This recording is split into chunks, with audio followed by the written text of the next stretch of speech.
Lux presents Hollywood.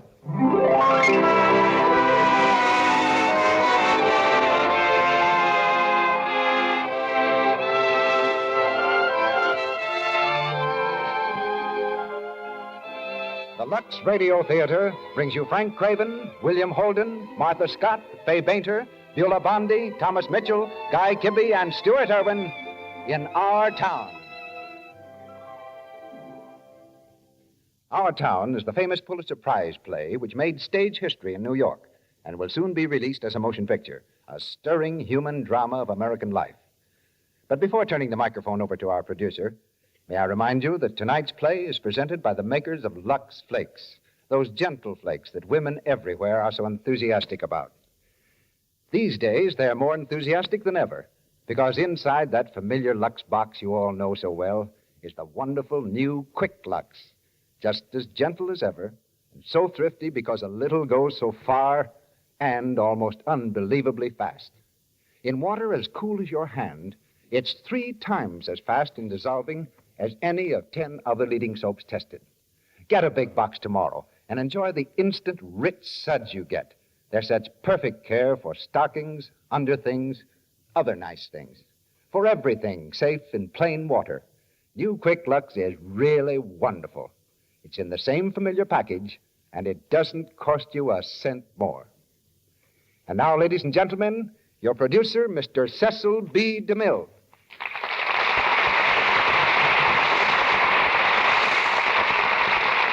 Greetings from Hollywood, ladies and gentlemen. Many of us who live in big towns reserve a corner of our hearts for some small town, for the schoolhouse on the hill, the elms that line the streets, the sound of old familiar church bells on a Sunday morning. Wherever it is, in Indiana, Idaho, or New Hampshire, each one of us goes back to his hometown tonight as we listen to the play called Our Town. Most of us will feel right at home in our town because it contains at least part of everybody's story, of growing up and falling in love and making a living and all the things that make up our own absorbing everyday drama.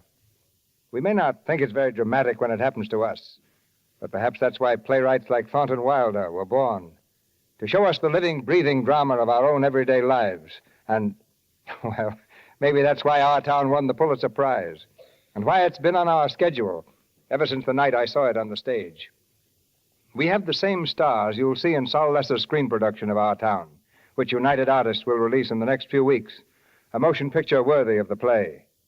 You know, it's really your loyalty to Lux Flakes that makes this theater possible with plays like Our Town. And Lux Flakes is right on the job in your own town every day. In fact, it's one of your most useful citizens.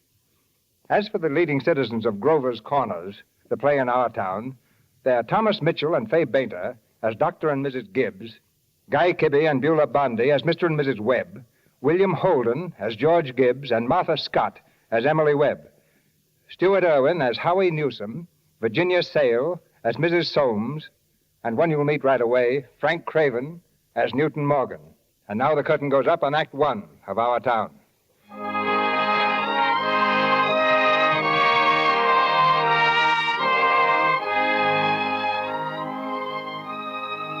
Ladies and gentlemen, at this point in our program, it's been the usual thing for me to give the locale of our play and attempt to describe a few of the characters. Tonight, however, there's a man standing here beside me who's far better qualified than I am for this chore. After all, he's lived in Grover's Corners all his life, been the druggist there for the last 30 years, and knows every person in the town and every cobblestone on Main Street. Excuse me, Mr. DeMille, but we don't have cobblestones on Main Streets anymore. Did away with that some years ago. My apologies, Mr. Morgan. Ladies and gentlemen, Mr. Newton Morgan. Will you take over here, Newton? Thank you. I'll do my best. Well, folks, for the better part of the next hour, just imagine you're in Grover's Corners, New Hampshire. It's just over the line from Massachusetts. Latitude's 42 degrees, 40 minutes. Longitude, 70 degrees, 37 minutes. Now, right there is Main Street. Cutting across Main Street to the left is the railroad tracks. The Congregational Church is over there. Presbyterian's across the street. The Catholic and the Unitarian are up in the next block. The Baptist Church is down on the hollow by the river. Next to the post office is the town hall. Jail's in the basement. Bryan once made a speech right from those very steps. It's a nice town, know what I mean? Nobody very wonderful ever come out of it, so far as we know. First, we'll see a day in our town. Not as it is now in the year 1940, but as it used to be in the year 1901. The date is June 7th, 1901. It's just before dawn. Yeah, just about. The sky is already beginning to show some streaks of light in it over there in the east back of our mountain. The morning star gets wonderful bright the minute before it has to go. The only lights on in the town were in a cottage over by the tracks where a Polish mother's just had twins, and down in the depot where Shorty Hawkins is getting ready to flag the 5:45 for Boston. Yeah, there she is now. That's Howie Newsom's milk wagon coming down Main Street. And that man walking this way, that's Doc Gibbs, coming home from that baby case I was telling you about. Right over there is Doc Gibbs' house.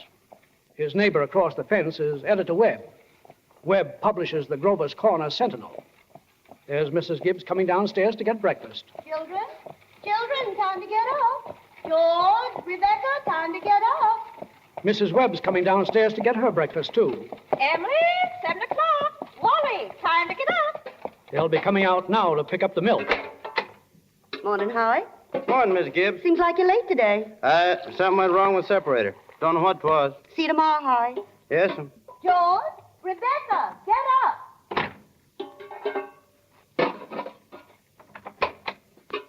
Morning, Miss Webb. Oh, morning, Mr. Newsom. Ain't you late today? Something went wrong with separator. Oh. Emily? Wally. Get along, Bessie. Get up. What's the matter with you? No use standing there. The Lockharts will quit taking milk. Morning, Howie. Oh, morning, Doc Gibbs. Bessie been acting up? She's all mixed up about the route ever since the Lockharts next door stopped taking their quart of milk every day. She wants to leave 'em a quart just the same. Keeps scolding me the whole trip. Somebody sick, Doc? A pair of twins over at Mrs. Goroslowski's. Twins, huh? This town's getting bigger every year. Well, morning, Doc. Morning, Howie. Julia, I'm back. Everything all right, Frank? Yes. I declare easy as kittens. Children, hurry up. George, Rebecca. Sit down, drink your coffee. Catch a couple hours sleep this morning, can't you? Mrs. Wentworth's coming at 11. Her stomach ain't what it ought to be. George, Rebecca. I declare, Frank, you got to speak to George. Seems like something's come over him lately. I can't even get him to cut me some wood. Is he sassy to you? Oh, no, just whines. All he thinks about is that baseball. George, you'll be late for school. George, look sharp. Coming, Pa. Guess I'll go upstairs and take about 40 winks. Ma, what dress shall I wear? I washed and ironed the blue gingham for you, special. Oh, Ma, I hate that dress. Hush up with you. You just wear that blue gingham and let that be the end of it. Well, that's what's going on at the Gibbses. Over at the Webb's place, it's just about the same story. Now, Wally, Emily, I won't have it. Breakfast just as good as any other meal, and I won't have you gobbling like wolves. Wally, put your book away. Oh, Ma, by 10 o'clock I gotta know all about Canada. You know the rules well as I do. No books at table. As for me, I'd rather have my children healthy than bright. Well, I'm both, Mama. You know I am. I'm the brightest girl in school for my age. I have a wonderful memory. Eat your breakfast, Emily. That first bell will be ringing any second now. Yes, sir, and there she goes. First bell for school. Kids will all be racing now, looking under the bed for books and generally raising pretty much of a rumpus. But now we're going to skip a few hours. I want you to come along down to the Sentinel office and meet the editor, Mr. Webb. Charlie Webb's the father of Wally and Emily. Emily is the smart girl with a good memory. Morning, Newton. Morning, folks. Friends, Editor Webb will tell you something of the political and social side of our town. Editor Webb. Well, I don't have to tell you that we're run here by a board of selectmen. All males vote at the age of 21. Women vote indirect. Politically, we're 86% Republicans, 6% Democrats, 4% Socialists. Rest indifferent. Religiously, we're 85% Protestants, 12% Catholics. Rest indifferent. Mr. Webb, how do you spell Goroslowski? Look in the birth notice file about this same time last year. Oh, yes? Very ordinary town, if you ask me, but our young people here seem to like it well enough. A lot of them settle down right here to live, even after they've been away to college. Let's see, I guess that's about all. Now, is there anybody in the audience who'd like to ask Mr. Webb any questions about our town? Is there much drinking in Grover's Corners, Mr. Webb? Well, ma'am, I wouldn't know what you'd call much. Saturday nights, the farmhands meet down in Ellery Greenough's stable and holler some. We got 1 or 2 town drunks, but they're always having remorses every time an evangelist comes to town. No, ma'am, I'd say liquor ain't a regular thing in the home here, except in the medicine chest. Right good for snake bites, you know, always was. Is there no one in town aware of... What's that, sir? Is there no one in town aware of social injustice and industrial inequality? Oh, yes, everybody is. Something terrible. Seems like they spend most of their time talking about who's rich and who's poor. Then why don't they do something about it? Well, I don't know. I guess we're all hunting like everybody else for a way the diligent and the sensible can rise to the top and the lazy and quarrelsome sink to the bottom. But it ain't easy to find. Mr. Webb. Yes, ma'am? Mr. Webb, is there any culture or love of beauty in Grover's Corners? Well, ma'am, there ain't much. Not in the sense you mean. There's some girls that play the piano over at the high school commencement, but they ain't happy about it. No, there ain't much culture. Robinson Crusoe and the Bible and Handel's Largo, we all know that. And Whistler's Mother. Those are just about as far as we go. Mr. Webb. Well, I'm sorry, folks. I'm sorry, but we haven't time for any more questions. We must be getting on with the story. Well, it's getting along in the afternoon. All 2,642 residents of our town have had their dinners. All the dishes have been washed. There's an early afternoon calm about the town. But I guess that's over now, because here come the kids from school again. There's George Gibbs walking along, and there's Emily Webb sort of watching him out of the corner of her eye. Hello, Emily. Hello. You made a fine speech in class, Emily. Well, I was really ready to make a speech on the Monroe Doctrine, but the last minute Miss Foster made me talk about the Louisiana Purchase instead. I worked an awful long time on both of them. Well, it was fine. It was just fine. Nice of you to say so, anyway. Well, goodbye, George. Gee, it's funny, Emily. From my window up there, I can just see your head nights when you're doing your homework over in your room. Why, can you? You certainly do stick to it, Emily. I guess you must like school. Well, I always feel it's just something you have to go through. Yeah. Emily, what do you think? We might work out a kind of telegraph from your window to mine, and once in a while you could kind of give me a hint or two about one of those algebra problems. What George Gibbs? Oh, I don't mean the answers, Emily. Of course not. I mean, just some little hint. Oh, well, I think hints are allowed, so if you get stuck, George, just whistle to me, and I'll give you some hints. Emily, you're just naturally bright, I guess. Well, I figure it's just the way a person's born. Yeah. Well, I better be getting out to the baseball field. Thanks a lot for the talk, Emily. Bye. Goodbye. Emily, that you? Yes, Mama. What you doing? Nothing, Mama. Well, if you're doing nothing, you can come and help me with this yarn. Here, hold it for me. All right, Mama. Well, George Gibbs let himself have a real conversation, didn't he? Why, he's growing up. How old would George be now? Oh, I don't know. Let's see, he must be most 16. You're holding the yarn too tight, Emily. Mama, will you answer me a question? Serious? Of course I will. Mama, am I good looking? Yes, of course you are. Both my children got good features. I'd be ashamed if they hadn't. Oh, Mama, that's not what I mean. What I mean is, am I pretty? I've already told you yes. But, Mama, am I pretty enough to get anybody? Well, to get people interested in me? Emily, you make me tired. Now stop it. You're pretty enough for all normal purposes. Well, I guess that's about enough of that. We'll skip a couple of more hours now, which brings us right into the evening. You can hear the choir practice going on in that little white church down the street. The children are at home doing their schoolwork. The day is running down like a tired clock. Moon's out, bright and full. And there's George up there in the window, leaning out and calling. Emily! Emily! Oh, hello. Hello? I can't work at all. The moonlight's so terrible. Emily, did you get the third problem? Which? The third. Well, yes, George. That's the easiest of them all. I don't see it. Well, Emily, can you give me a hint? Well, I'll tell you one thing. The answer's in yards. In yards? How do you mean? Square yards. Oh, in square yards. Yes, George, don't you see? Yeah.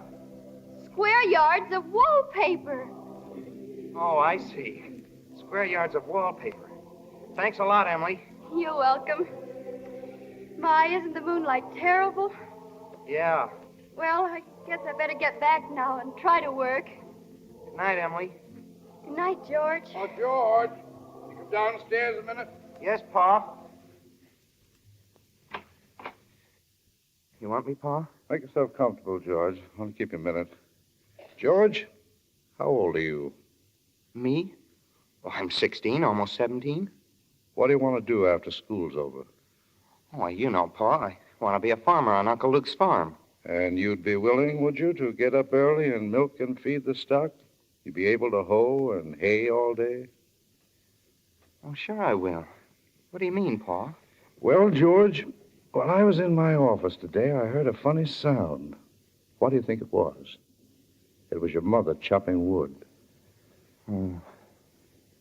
Now, there you see your mother. Getting up early, cooking meals all day long, washing and ironing. Still, she has to go out in the backyard and chop wood. I suppose she just got tired asking you. Yet you eat her meals, put on the clothes she keeps nice for you. Then you run off and play baseball. It's like she was some hired girl we keep around the house, but we don't like very much. I'm sorry, Pa. Well, I knew all I had to do was call your attention to it. Here's a handkerchief, son. Wonder what could have happened to your mother. Choir practice never was as late as this before. It's only 8:30, Pa. I don't know what she's doing in that old choir anyway. She hasn't any more voice than an old crow. My, it's late. Real nice choir practice, wasn't it? Mm-hmm. Myrtle, Webb, look at that moon, will you? Potato weather for sure. Julia, Myrtle, wait. Oh, I didn't want to say a word about it in front of those others, but now we're alone. Really, it's the worst scandal that ever was in this town. What, Luella? Simon Stimson. Now, Luella. But, Julia, to have the organist of a church drink and drunk year after year. Luella? Julia, you know he was drunk tonight. Now, Luella, we all know about Mr. Stimson, and we all know about the troubles he's been through. But it's getting worse. No, it ain't, Luella. It's getting better. It don't happen anywhere near so often as it used to. Oh, my. I hate to go to bed on a night like this. Well, good night, Luella. Good night, Julia. Good night, Myrtle. Can you get home safe, Luella? Oh, it's as bright as day. Good night, Julia. Good night, Luella. See you on Sunday. See you then. Who's that up there? Is that you, Emily? Yes, Papa. What are you doing? Just looking at the moon. Why aren't you in bed? I don't know. I just can't sleep yet, Papa. The moonlight's so wonderful. Yeah. Haven't any troubles on your mind, have you, Emily? Troubles, Papa? No. Well, don't let your mother catch you. Good night, Emily. Good night, Papa. Well, everybody's home. The day's over. I guess we'll call this the end of Act One.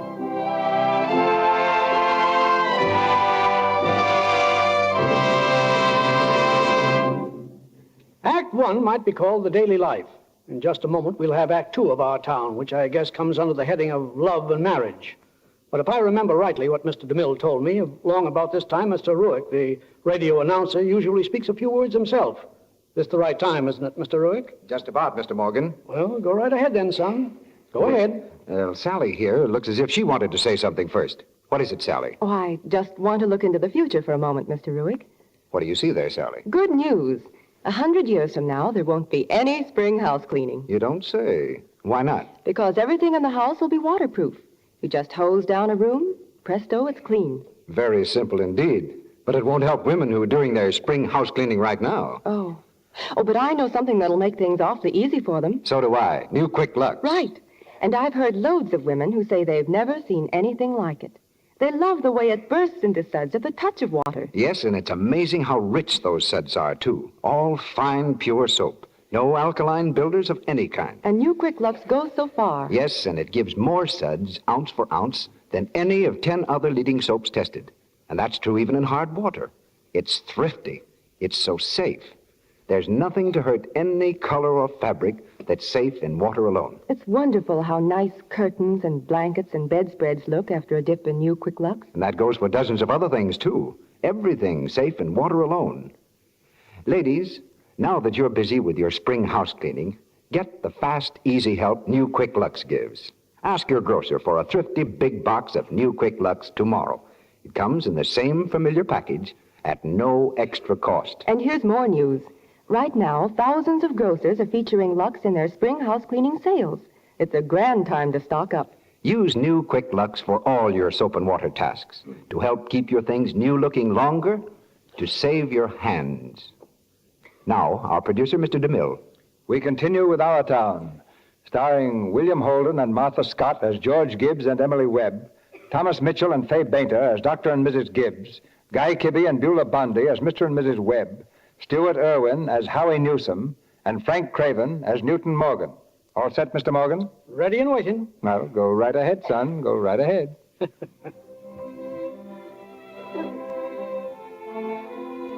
Well, folks, 3 years have gone by. The sun's come up in Grover's Corners over 1,000 times. Some babies that weren't even born before have begun talking regular sentences already. And a number of people who thought they were right young and spry have noticed they can't bound up a flight of stairs like they used to without their hearts fluttering a little. All that can happen in 1,000 days. Nature's been pushing and contriving in other ways, too. A number of young people fell in love and got married. Most everybody in the world gets married. You know what I mean? In our town, there aren't hardly any exceptions.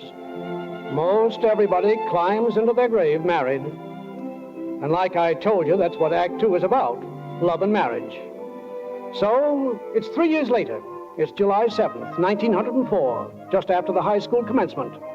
That's the time most of our young people jump up and get married. Soon as they've passed their final examinations in solid geometry and Cicero's orations, looks like they suddenly feel themselves fitted to get married. It's early morning again, only this time it's been raining. Well, there's the 5:45 for Boston, and there's Cy Crowell delivering the papers. And here comes Howie Newsom and Bessie delivering the milk. Howie does one of those services we just naturally take for granted. Morning, Howie. Morning, Si. Anything in the papers I ought to know? No, nothing much, except we're losing about the best baseball pitcher Grover's Corners ever had. George Gibbs, huh? Yeah, I don't see how he could give up a thing like that just to get married. Would you have, Howie? Can't say. Never had no talent that way. All right, Bessie, come on. But let me tell you something, Bessie. I'm going to stop and talk if I've a mind to. Morning, Miss Gibbs. Morning, Howie. Too bad about the weather, but it's been raining so heavy that maybe it'll clear up. Certainly hope it will. My wife says to tell you we hope they'll be happy. Know they will. Thanks a lot, Howie. Tell your wife I hope she gets to the wedding. Yeah, maybe she can. She'll get there if she can. Well, I hope she does. Morning, Miss Webb. Oh, morning, Mr. Newsom. Will it start raining again? Well, I was just saying to Mrs. Gibbs as how it may clear off. Mrs. Newsom told me special to tell you as how we hope to be happy, Mrs. Webb. Know they will. Thank you, and thank Ms. Newsom. And we're counting on seeing you at the church. Yes, Miss Webb, we hope to get there all right. Couldn't miss that. Come on, Bessie. Well, it seems pretty much like any ordinary morning so far, doesn't it? Of course, not for the folks involved. There's Doc Gibbs coming downstairs now, making out like he's cheerful about the whole thing. Well, Ma, day's come. You're losing one of your chicks. Frank Gibbs, don't you say another word. I feel like crying every minute. The groom's up shaving himself. Only there ain't an awful lot to shave. Whistling and singing like he's glad to leave us. Every now and then he says, I do, to the mirror, but it don't sound convincing to me. I declare, Frank, I don't know how he'll get along. I've arranged his clothes and seen to it that his feet are dry and he's got warm things on. They're too young, Frank. Emily won't think of things like that. He'll catch his death of cold within a week. I remember my wedding morning, Julia. Now, don't stop that, Frank Gibbs. I was the scaredest young fellow in the state of New Hampshire. When I saw you coming down that aisle, I thought you were the prettiest girl I'd ever seen. But the only trouble was I'd never seen you before. There I was in the Congregational Church marrying a total stranger. Well, how do you think I felt? Frank, weddings are perfectly awful things, farces. That's what they are. Here, I made something for you. Why, Julia, French toast. Ain't hard to make, and I had to do something. How'd you sleep last night, Julia? Oh, I heard a lot of the hours struck off. I get a shock every time I think of George setting out to be a family man. That great gangling thing. I tell you, Julia, there's nothing in the world so terrifying as a son. The relation of father and son is the dangdest, awkwardest. Well, mother and daughter's no picnic, let me tell you. Good morning, everybody. Only 4 more hours to live. Right back, Ma. George Gibbs, where are you going? Just stepping across the grass to see my girl. Here, you take a cup of coffee first. Be back in a minute. Good morning, Mother Webb. Oh, morning, George. Now, George, I hate to say it, but you understand I can't ask you in. Why not? Well, George, you know as well as I do, the groom can't see his bride on the wedding day, not till he sees her in church. Oh, that's just a superstition. Hello, George. Morning, Mr. Webb. Coffee ready, Myrtle? Mr. Webb, you don't believe in that superstition, do you? Well, there's a lot of common sense in superstitions, George. Millions have followed it, George, and don't you be the first to fly in the face of custom. You sit down here a minute with Mr. Webb and drink this cup of coffee. I'll run upstairs and see she don't come down to surprise you. Well, George. Yes, Mr. Webb? How are you, George? I'm fine. Mr. Webb, what common sense could there be in a superstition like that? Well, George, on the wedding morning, a girl's head's full of, clothes and one thing and another. Girls have to be a mite nervous on her wedding day. Yeah. Gee, I wish a person could get married without all that marching up and down. Every man that's ever lived has felt that way, George, but it hasn't been many use. It's the women folks who built up weddings, my boy. All those good women standing there shoulder to shoulder, making sure that the knot's tied in a mighty public way. Well, you believe in it, don't you, Mr. Webb? Oh, yes. Oh, yeah, yes. Now, don't misunderstand me, George. Marriage is a wonderful thing, a wonderful thing. Now, don't you forget that, George. No, sir. What were you going to say, Mr. Webb? Oh, was I going to say something? George, I was remembering the other night the advice my father gave me when I got married. Yes, he said, Charles, he said, start right off showing who's boss. Best thing to do is to give an order about something, even if it don't make sense, just so she'll learn to obey, he said. Then he said, if anything about her irritates you, or conversation or anything, get right up and leave the house. That'll make it clear to her. And oh, yes, he said, never let your wife know how much money you have. Never. Oh, but I couldn't do that. So I took the opposite of his advice, and I've been happy ever since. Let that be a lesson to you, never to ask advice of anybody on personal matters. George, Emily's got to come down and eat her breakfast. Now go along. But Miss Webb, She sends you her love, but she don't want to lay her eyes on you. Now goodbye, George. Well, goodbye. Myrtle, guess you don't know about that older superstition. What's that? Since the caveman, no bridegroom should see his father-in-law on the day of the wedding or near it. Now remember that. Why, Charles Webb. Well, now right here I'll have to interrupt. I'm sure the folks want to know how all this began. This wedding. This plan to spend a lifetime together. Well, George and Emily are going to show you now the conversation they had when they first knew that, as the saying goes, they were meant for one another. But before they do that, folks, I want you to try and remember what it was like when you were very, very young. And particularly the days when you were first in love. When you were like a person sleepwalking. You didn't quite see the street you were walking in, and you didn't quite hear everything that was said to you. You were just a little bit crazy. Will you remember that, please? Now, it all started last year on the way home from school. George had just been elected president of the senior class, and Emily had just been elected secretary and treasurer. Now, you all know how important that is. Emily, can I carry your books home for you? No, thank you. Hey, Bob, if I'm late, start practice and give Herb some long high ones. All right. I'm awful glad you were elected, too, Emily. Thank you. Emily, why are you mad at me? Well, I'm not mad at you. Well, you've been treating me so funny lately. Well, since you asked me, I might as well say it right out, George. What is it? I don't like the whole change that's come over you this last year. Emily, I'm sorry if that hurt your feelings, but I've just got to tell the truth and shame the devil. A change? What do you mean? Well, up to a year ago, I used to like you a lot. And I used to watch you while you did everything, because we've been friends for so long. And then you began spending all your time at baseball. And, George, it's a fact. Ever since you've been elected captain, you got awful stuck up and conceited, and all the girls say so. It hurts me to hear them say it, but I got to agree with them a little because it's true. Oh, well, gosh, Emily. I never thought that such a thing was happening to me. I guess it's hard for a fellow not to have some faults creep into his character. I always expect a man to be perfect, and I think he should be. Yeah, well, I feel that it's the other way around, that men aren't naturally good, but girls are. Well, you might as well know right now that I'm not perfect. It isn't as easy for a girl to be perfect as a man because, well, we girls are more nervous. Oh, now, I'm sorry I said all that about you. I don't know what made me say it. Emily? No, I can see it's not the truth at all. And suddenly I feel it's not important anyway. Emily, would you like a ice cream soda or something before you go home? Well, thank you. I would. Well, come on, Emily. Go right in the drugstore. Good afternoon, George. Hello, Mr. Morgan.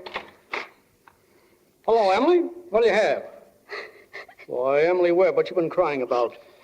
Well, Oh, she got an awful scare, Mr. Morgan. That hardware store wagon almost ran over her. And, well, everybody says that Tom Huckins drives like a crazy man. Well, I tell you, you've got to look both ways before you cross Main Street these days.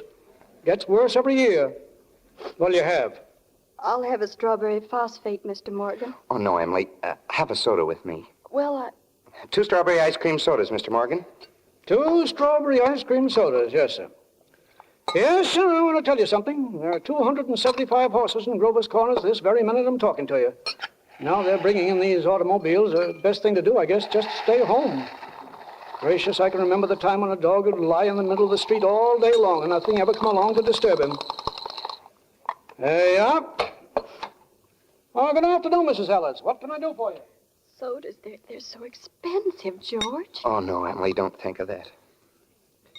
Emily, I'm glad you spoke to me like you did. But you'll see, I'm going to change so quick. You bet I'm going to change. And, Emily, I want to ask you a favor. What? Emily, if I go away to State Agricultural College next year, will you write me a letter once in a while? Oh, I certainly will. I certainly will, George. Certainly seems like being away 3 years, you'd get out of touch with things. Maybe letters from Grover's Corners won't seem so interesting after a while. Grover's Corners isn't a very important place when you think of all New Hampshire, but I think it's a very nice town. Mm-hmm. You know, Emily, whenever I meet a farmer, I ask him if he thinks it's important to go to agricultural school to be a good farmer. Why, George. Yeah, and some of them say it's even a waste of time, and you can get all that stuff anyway in the pamphlets the government sends out. Emily, I'm going to make up my mind right now. I won't go. I'll tell Pa about it tonight. But, George, I don't see why you have to decide right now. It's a whole year away. Emily, I'm glad you spoke to me about that fault in my character. Oh. What you said was right, but there was one thing wrong in it. That's where you said I wasn't noticing people. You, for instance, you say you were watching me when I did everything. I was doing the same thing about you all the time. Why, George. Well, sure, I always thought about you as like one of the chief people I thought about. Oh, George. Life's awful funny. How could I have known that? I thought... Listen, Emily, I'm going to tell you why I'm not going to agricultural school. I think that once you've found a person that you're very fond of, I mean a person who's fond of you, too, and, well, who likes you well enough to be interested in your character, I think that's just as important as college is, and even more so. That's what I think. I think it's awfully important, too. Emily, Yes, George? Emily, if I do improve and make a big change, well, would you be... could you be... Oh, I am now. I always have been. Gee. Well, I guess this is a pretty important talk we've been having. Yes. I guess it is. Well, folks, that's the way it all happened. But that was a year ago, though. Right now, we're more concerned with the wedding that takes place today.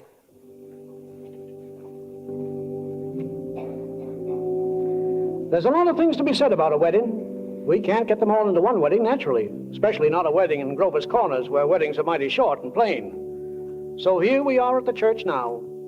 People think a lot of thoughts during a wedding. The bride and the groom, the relatives and the guests. Here's what Mrs. Webb is thinking while she waits for the wedding march to start. I don't know why on earth I should be crying.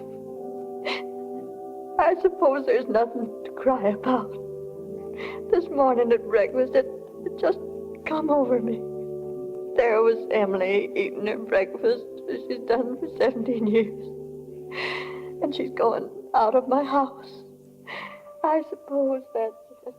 And now let's see how our prospective bride and groom are standing the suspense of waiting. There's George over there in the church anteroom. He's looking mighty worried right now. George, what's the matter? Ma, I don't want to grow old. Why is everybody pushing me so? George, you wanted it. No, Ma, listen to me. No, George, you're a man Listen, now. Ma, for the last time I ask you, all I want to do is be a fella. George, if anyone should hear you. Now stop. Well, I'm ashamed of you. What? Where's Emily? Oh, George, you gave me such a turn. Oh, cheer up, Ma. I'm getting married. Well, let me catch my breath a minute. Oh, Ma, you look all funny. What are you crying for? Come on, we got to get ready for this. Papa, I never felt so alone in my whole life. Why, Emily? And George over there, oh, I hate him. I wish I were dead. Papa. Emily, now don't get upset. But, Papa, darling, I don't want to get married. Shh, Emily, everything's all right. Why can't I stay for a while just as I am? Let's go away, Papa. No, Emily, now stop and think just a minute. Don't you remember what you used to say all the time, that I was your girl? There must be lots of places we can go to. I'd work for you. I'd keep a house for you. Shh, you mustn't think of such things. You're just nervous. George, will you come over here a minute? Why, you're a man, the best young fella in the world. Yes, Mr. Webb? Come here, son. George, I'm giving away my daughter. You think you can take care of her? Mr. Webb, I want to try. Emily, I'm going to do my best. I love you, Emily. I need you. Well, if you love me, help me. All I want is someone to love me. Oh, I will, Emily. Emily, I'll try. And I mean forever, do you hear? Forever and ever and ever. Oh, Emily. Well, they're waiting for us. It'll be all right now. Come on, kids. I'm ready. Here she comes. Oh, Mr. Morgan, isn't it a lovely wedding? I guess it is, Mrs. Holmes. Don't know when I've seen such a lovely wedding. But I always cry. Don't know why it is, but I always cry. I just like to see young people happy. I'm sure they'll be happy. I always say happiness. That's the great thing. The important thing is to be happy. Well, that's all the second act, folks. In Act 3, life moves on considerable and things get rather, well, let's wait and see. Ladies and gentlemen, before we go on with the third act of Our Town, let's see how good you are at recognizing music. I'm going to ask Lou Silvers to play 3 tunes. Now, suppose you listen and see if you can guess what they are. All right, Lou, give us the first one.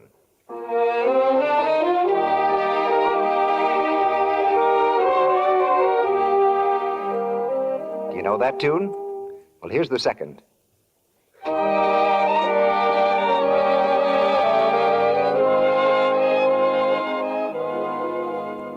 And now the third.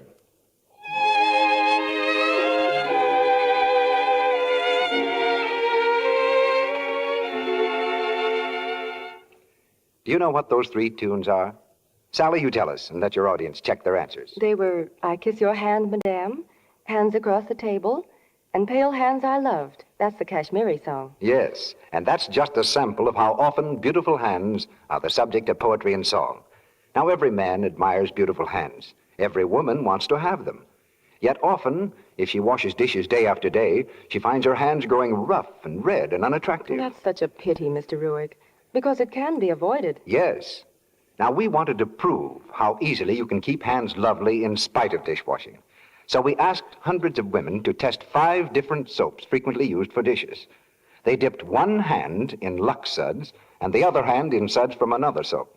They did this for 20 minutes, 3 times a day for weeks, under conditions similar to home dishwashing, and the results were amazing. Here's what the scientists making the test reported. These tests proved Lux milder than any of the other soaps tested. And the women who took the test agree. For example, Mrs. Edna Wright of New York told us, After doing the one-hand test for 27 days, my Lux hand was still smooth and lovely looking, though I'd used no creams or lotions. My other hand was rough and red and looked horrid. The difference was striking. So many women find new Quick Lux kinder to hands. Now, won't you try it in your dishpan? You want your hands to look nice, I'm sure. Well, it's amazing how speedy, effective, and gentle new Quick Lux is, and at such a tiny cost. So just put Lux on your grocery list tomorrow. New Quick Lux is in the same familiar package at no extra cost to you. Well, folks, the next time we look in on Grover's Corners... Excuse me, Newton. Excuse me. We're not quite ready to go ahead yet. Oh, am I interrupting something? Just a little ritual we call the station break. It only takes 20 seconds. Ladies and gentlemen, this is the Columbia Broadcasting System.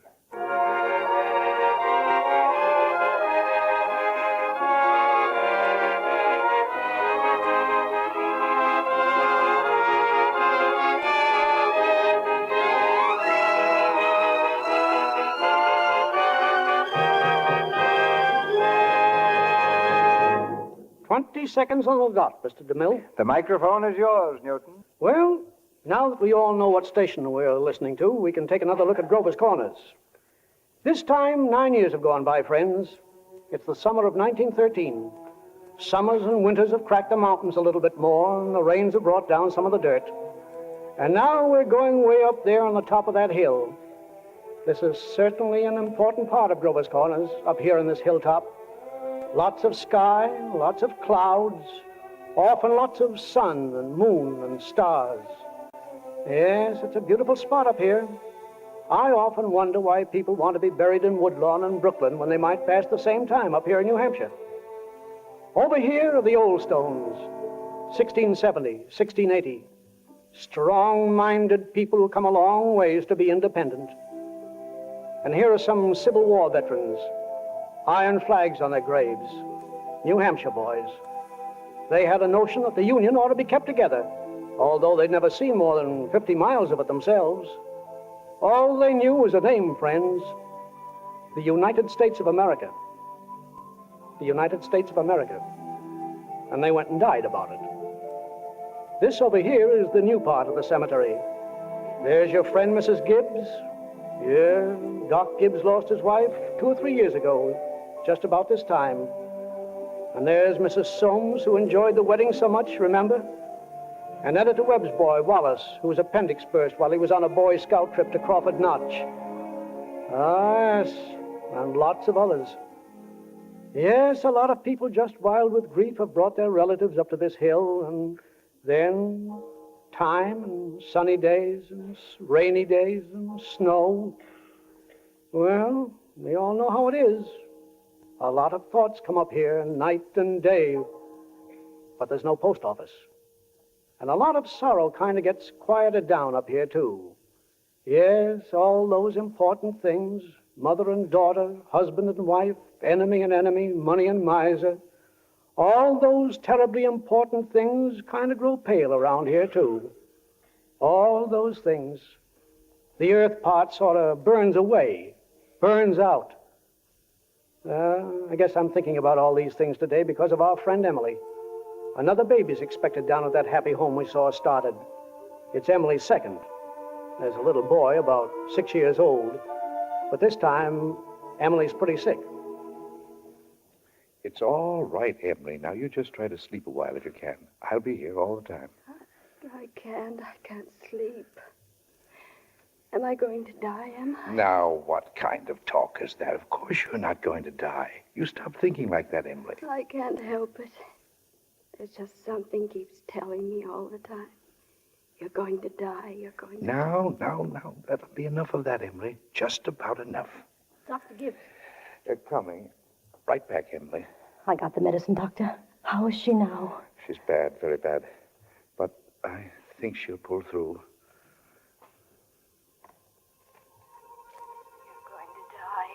You're going to die. There's nothing you can do, nothing anyone can do.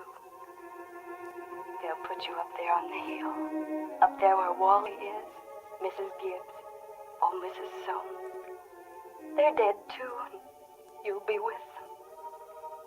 You're going to die. You're going to die. You're going to die.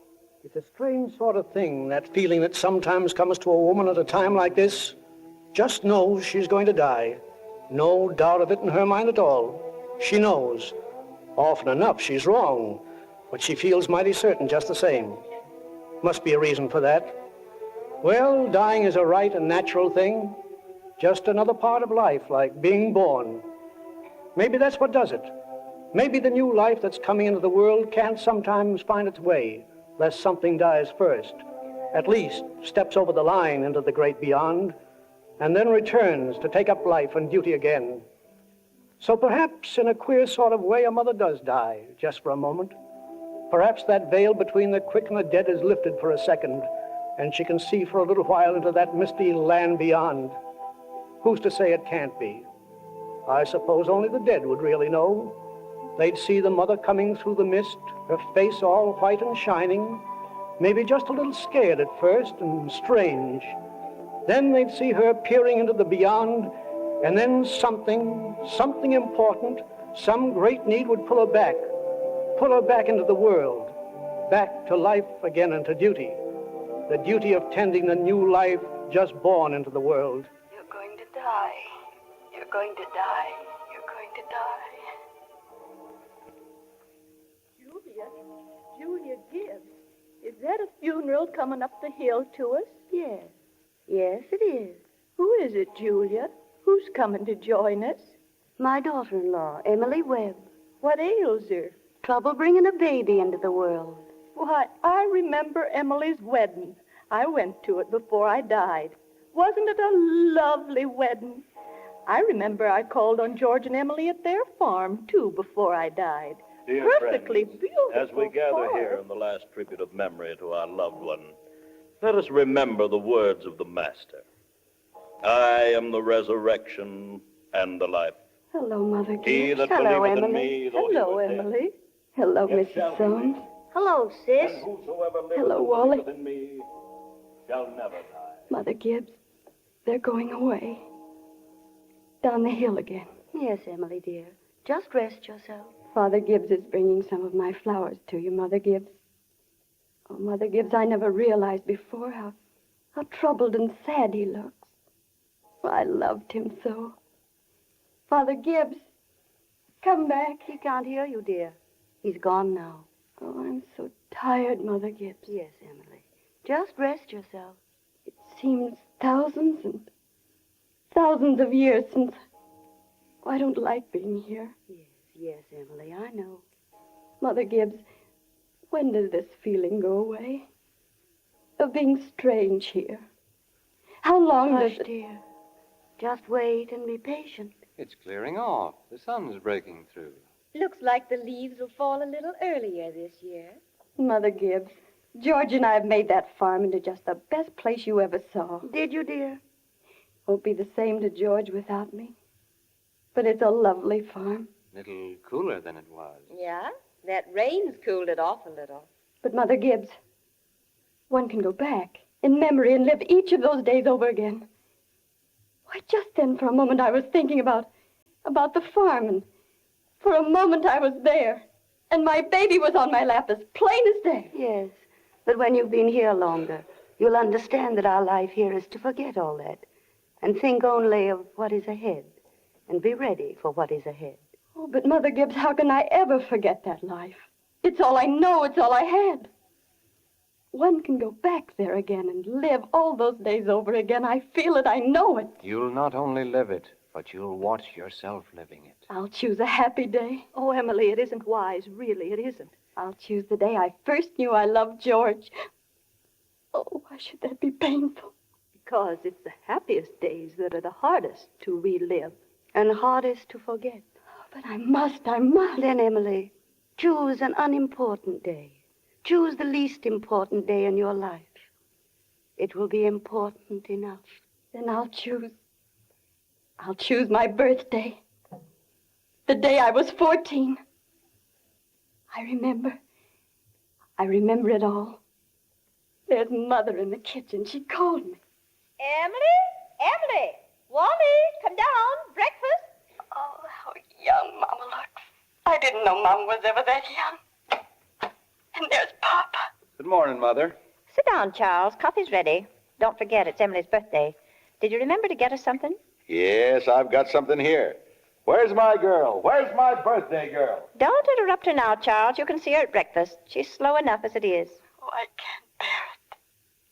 They're so young and beautiful. Why did they ever have to get old? Emily? Wally? Mama, I'm here. I'm grown up. Oh, I love you all, everything. I can't look at everything hard enough. Hurry up, children. 7 o'clock. Now, I don't want to have to call you again. Mama, listen. Good morning, dear. Very happy birthday to my girl, and many happy returns. There's some surprises waiting for you there on the kitchen table. Mama, don't you understand? I'm not a little girl anymore. Morning, George. Good morning. Brought this over for your birthday, Emily. Many happy returns of the day. George. It's only a photograph album. Nothing much. Say thank you, dear. Oh, it's just an album. I'm going over to my Uncle Luke's farm today. I like it there. George, we grew up and were married, don't you remember? Uncle Luke gave you the farm. Well, goodbye, Emily. Goodbye, Miss Webb. Goodbye, George. Chew that bacon good and slow, Emily. It'll help keep you warm on a cold day. Mama, just look at me for 1 minute as though you really saw me. 10 below last night. Mama, 12 years have gone by. I'm dead. I married George Gibbs, Mama. Wally's dead, too. Mama, his appendix burst on the camping trip to Crawford Notch. We felt just terrible about it, don't you remember? But just for a moment now we're all together. Mama, let's be happy just for a moment. Let's look at one another. Where's my girl? Where's my birthday girl? I can't go on. Oh, it goes so fast. We don't have time to look at one another. Oh, I didn't realize. So all that was going on. And we never noticed. Oh, must I go back to my grave? Wait. One more look. Goodbye. Goodbye, world. Goodbye, Grover's Corners, Mama and Papa. Goodbye to clocks ticking, my butternut tree and Mama's sunflowers, and food and coffee and new iron dresses and hot baths and sleeping and waking up. Oh, Earth, you're too wonderful for anybody to realize you. Do any human beings ever realize life while they live it? Every minute. Oh, I want to live. I want to live. I don't want to die. I want to live. I want to live. You'll be coming back now. Back to life again. That split second of eternity is slipping away. A dream? Well, maybe so. But that new life is here now. Got into the world just fine. It'll be needing its mother, so Emily's coming back. I want to live. I want to live. Hush, hush, Emily, dear. Of course you want to live. You're going to live. You're going to be fine, Emily. Now, hush, dear. They were here. All of them. They came to my grave. Emily, dear, wake up. Come out of it. You've had a bad dream, that's all. You're all right now. Father Gibbs, I thought I dreamed. Oh, Father Gibbs, is it all over? All over. You have another boy, Emily. A fine son. A son? Can I see him? It's getting late now. Most everybody's asleep in Grover's Corners. Oh, there are a few lights on. Shorty Hawkins down at the depot has just watched the Albany train go by. And out at Emily and George's farm, they're still up, talking over the new baby, I suppose. Yep, it's clearing up. There are the stars doing their old crisscross in the skies. Scholars haven't settled the matter yet, but they seem to think there are no living beings up there. It's just chalk or fire. Only this one, the earth, is straining away all the time, trying to make something of itself. The strain's so great that every 16 hours, everybody's got to lie down, take a rest. It's 11 o'clock in Grover's Corners. Everybody's resting in Grover's Corners. Tomorrow's going to be another day.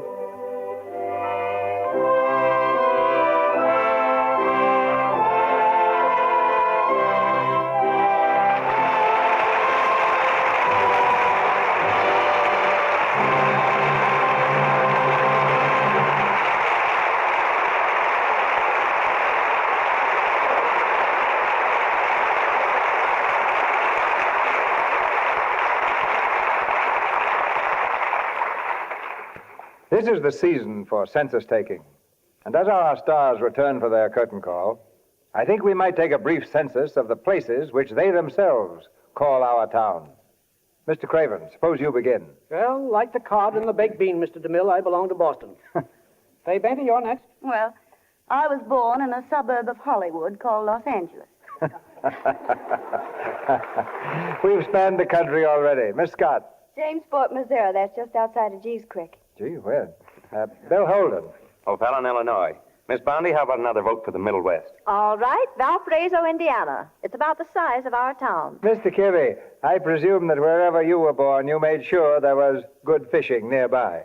No, El Paso, Texas. The fishing wasn't good there, so I came here. Stuart Irwin. Squaw Valley, California. That's up in Fresno County. Where's your town, CB? Washington, North Carolina, Pompton, New Jersey, and Echo Lake. All of which goes to prove that it takes a good many our towns to make up a town called Hollywood, and to make up the cast which gave the sincere performance you heard tonight. Well, as a sort of spokesman for all the folks in Grover's Corners, thanks, Mr. DeMille. What's your play going to be next week? Next Monday night, we'll have Loretta Young and Fred McMurray in True Confession, adapted from Paramount's comedy success. Loretta is the young wife whose tendency to stray from the truth into the realm of tall stories keeps her husband in hot water. But Fred McMurray, as the husband, has his own remedy for keeping romance on the level. And if you're holding back any secrets, I strongly recommend that you listen next Monday night to True Confession with Loretta Young and Fred McMurray. That's a great lineup for any theater, Mr. DeMille. Good night. Good night. Good night. Good night. Our town is proud of all of you.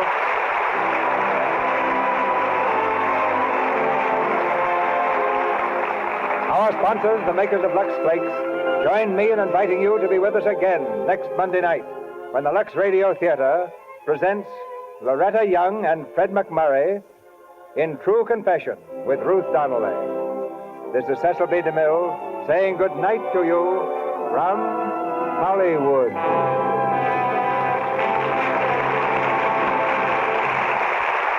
Heard in tonight's play were Lou Merrill as Dr. Ferguson, Barbara Jean Wong as Rebecca Gibbs, Bobby Winkler as Wally Webb, James Eagles as Bob, Sidney Newman as Cy, and Wayne Thompson, Walter White, and Mary Lansing. The Lux Radio Theater has just been selected as the best dramatic program on the air by the readers of Movie and Radio Guide in the magazine's annual Star of Stars poll. On behalf of the sponsor and the staff of the Lux Radio Theater, we wish to thank all who participated in this poll. Sal Lesser's screen production of Our Town will have its premiere in Boston May 23rd and will be released nationally shortly after. Frank Craven is now working in the RKO picture Dreaming Out Loud. Martha Scott will soon be seen in the Frank Lloyd production Howards of Virginia. Thomas Mitchell appeared through the courtesy of John Ford's Argosy production of The Long Voyage Home by Eugene O'Neill. William Holden is now working in the Columbia picture Arizona, and Beulah Bondi in Old Lady 31 at MGM. Our music was directed by Louis Silvers, and your announcer has been Melville Ruick.